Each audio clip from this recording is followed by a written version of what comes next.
public sector corruption, it is only 30%, and mostly corruption in private sector, about 70%. Wow, very interesting. It is in Hong Kong.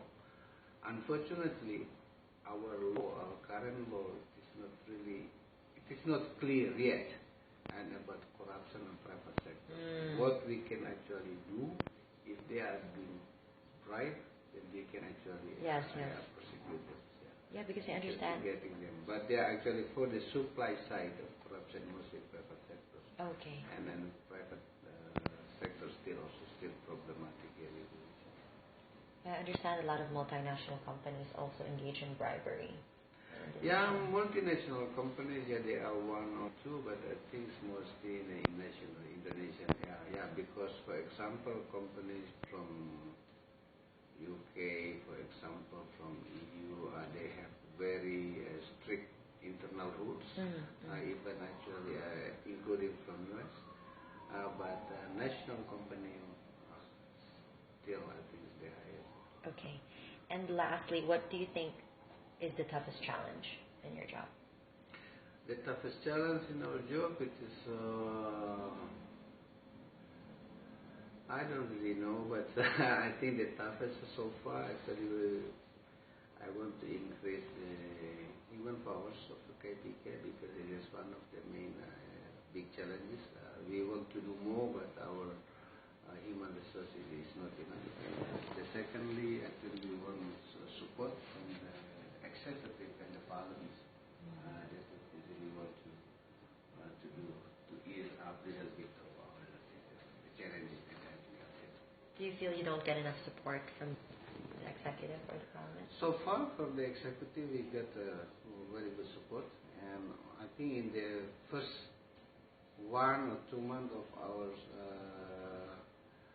terms, we were actually facing challenges about the changes of the KPK law, but I think the parliament now actually realized it is not important. So that's why I think we get good support now from the parliament also.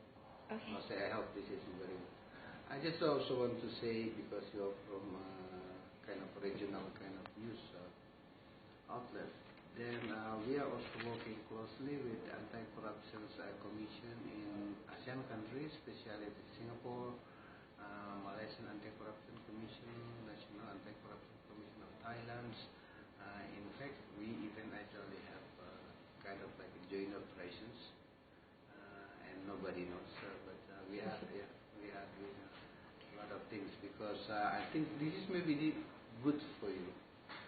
Like something, for example, we open up of ASEAN as one community, and of course, I think corruption it is need to be specifically actually scrutinized because especially the movement region. of goods, the movement of goods and the movement of services among ASEAN countries be highest, and again.